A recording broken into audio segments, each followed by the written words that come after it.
a young boy came up to me around my same age and asked me the question, "Where are you from?"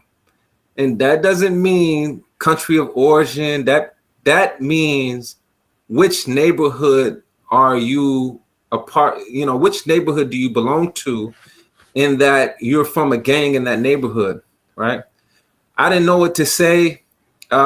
He flashed a gun.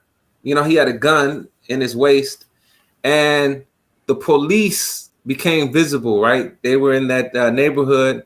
And, I said, Alhamdulillah, thank Allah for the popos on that particular day, So they hit the corner. They left me alone. And I remember going to my mother and I told her what happened.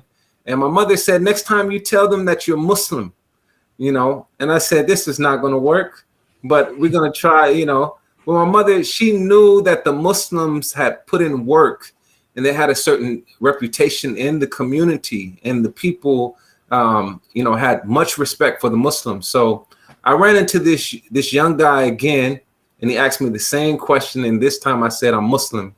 And he left me alone. I was surprised to see that it worked. But that just speaks to the work that my father, uncles, aunties, they put in to solidify that reputation in the inner city, to where that Islam became very effective in those neighborhoods.